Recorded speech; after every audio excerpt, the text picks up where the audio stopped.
All right, guys. So today I'm going to read you the first chapter of Three Things I Know Are True, a novel by Betty Coley. This is a novel that is written in verse, and here's kind of what the book jacket says. 5 months ago, Liv's big brother Jonah shot himself.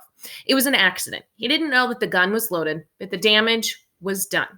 Now he won't ever be leaving their small mill town like he planned. Jonah can't speak, can't walk, can't talk, take care of himself at all. Their house is full of machines and nurses working around the clock to keep Jonah alive.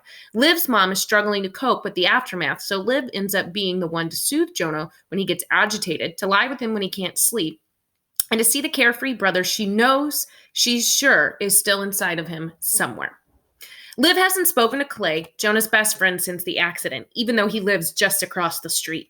The gun belonged to Clay's father, and Clay was with Jonah that terrible, terrible day. With Liv's mom suing Clay's father, there are lines that Liv is not supposed to cross. As their entire community chooses sides, she feels the distance between them growing every day. Liv knows that Clay is nearly as broken as Jonah. She knows his life also changed forever, the same moment as Jonah's. And she refuses to turn away from Clay, just as she refuses to give up on Jonah. This powerful novel in verse explores the devastating impact of tragedy on a friendship, a family, and a community. So I know novels in verse are super popular. So here is the first couple of pages of Three Things I Know Are True. So, chapter 1. Hands. My brother Jonah's nurses say I have good hands. I don't tell anyone that my hands are only good when they want to be good. I can feel them changing, not thinking whose body they are connected to. Me, the good girl, Liv. Not noticing when they are inspired, how they are getting me in trouble. Jonah's hands are still now, even though he's only 17. It's not his choice anymore. Hands under the covers or on top. We get to decide, Mom, the nurses, and me, his 15-year-old sister. It's how it is in families. One child with bad hands, one child with good. Jonah's bad hands found a gun in Clay's attic, waved it in the air, twirled it around his fingers, held it to his head. That's not a toy. It could be loaded. You know my dad, Clay told Jonah. Clay is a serious boy, not a daredevil like Jonah. He wouldn't climb the cell phone tower barefoot just because it was there. Clay knows he doesn't have superpowers. Mom's lawyer says it's best if Clay doesn't come here anymore, even though he lives right across the street. Clay. When Clay's door opens, it happens. My hands are above my head waving. Then they are beckoning. Clay takes a step forward, takes my hands. Clay takes a step forward, like my hands have the power to move him. Then an invisible force pulls him backward, back into his house. I think he smiles at me. Maybe not with his mouth, but definitely with his eyes. After he disappears, my empty hands hold each other, doubling their strength. Jonah. Jonah's nurses love him. They bathe him, comb his hair, put him in blue shirts to match his eyes. Above and beyond, my mother says grimly when I point it out like it's a fault. I lie next to Jonah and kiss the palm of his hand. Smack, smack. His face changes just a little when I kiss him. For the past 5 months, the living room is Jonah's, a hospital bed. It's his nurse's stuff. It's his liquid food.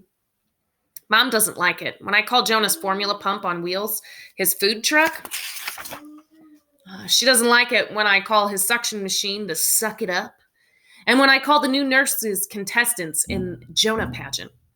Mom says we're lucky to get any nursing help at all out here in a little mill town on Madigan, Maine. I think you can still call us a mill town, even though the mill is closed.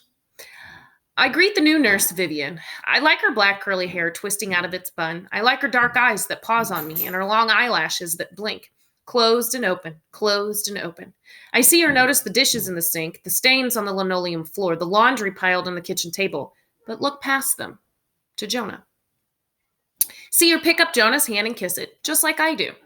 Jonah's face relaxes and Vivian gets my vote. Mom is suing Clay's father for $1 million for the loss of a son. But Jonah is still here, I say. She gives me a hard look. I know you are not that stupid. I am that stupid, I answer, giving her back my own hard look. I do know how expensive it is to be helpless, how many things don't count as necessary, a wheelchair ramp, a wheelchair van, Clothes, air conditioning, prayer cards. Everyone has to be, and everything has to be for my brother now. Jonah doesn't ask for anything, but he needs everything. The attic. How it happened. Clay's mom, Gwen, says, "Boys, could you please bring down the boxes of Halloween decorations from the attic?" Then we hear the shot. It's only afterward that we know it was that shot.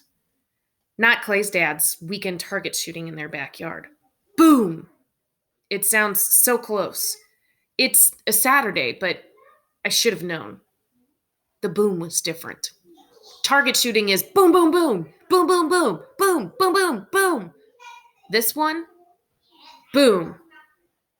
Even inside our house, Mom and I, we hear Gwen's screams. Then we hear her and see her in the front of our house, still screaming. When Jonah is carried out of Clay's house, there are so many people around him moving so fast to get to him and get him in the ambulance. My hands hide themselves in fists. Part of me wants to yell at Jonah. What stupid thing have you done now? I'm not going to cover for you this time. Clay walks out of the house, then is gone in a police car, his head down, and I can't see his face. At the hospital, Mom and I wait in a room. 2 years ago, we waited in a room like this one after Dad had his heart attack. Me and Mom and Jonah. The hospital has special rooms for people to wait for bad news. The woman who showed us to the room called it a lounge. "Would you like something to drink while you're waiting in the lounge?" she asks us. "No," Mom says, without even a thank you. "What are my choices?" I ask the lounge woman. Mom hits out an arm and snaps her hand. "Tea, coffee, water, juice, milk," the woman lists. "I'll take apple juice if you have it." She brings me a tiny can of apple juice and pours it into an even tinier paper cup. It warms and tastes like metal. Different bad news people give us updates. He's in surgery. He's holding his own. They're getting ready to close up. The doctor will be out to talk to you soon. Each time it's just one person in the doorway. Mom lets out a sigh. I remember, too, when she waited to hear about Dad and 2 people came together. That must be a bad news rule. One person never brings the worst news alone. The whole time I'm waiting in the lounge, I keep expecting Jonah to knock at the door, dressed in jeans and a t-shirt, having somehow convinced his doctors that they've gotten the wrong patient, that this was all just a big mistake. Dad was born here in Madigan in a farmhouse on the edge of town. It burned to the ground when I was little. Now it's just a field with tall grass. That's where the house was. Dad told us every time we drove by. It was the same with other places in town. The bakery used to be a barbershop. The pizza place was a shoe store. The way he talked, everything once was something else, with only Dad to remember what it was. Jonah would joke, "Is this going to be on the exam, Dad?" I didn't pay much attention to Dad's town facts. Now, if I want to know, he's not here to ask. So, if you want to keep reading more about the story of Jonah and Clay and how she helps her brother and how the town deals with it, you will need to pick up a copy of 3 Things I Know Are True. I hope you enjoyed this. I miss you guys so, so much. I hope that you are finding things at home to do that are productive and keeping you safe, that are fun. I loved seeing all of your pictures.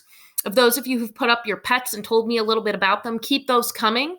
And now that I verified my account on YouTube, which I thought I'd already done, I should be able to go live next time with our read aloud. So enjoy the rest of your Friday. Have a wonderful weekend and spring break. And I hope to see you again soon.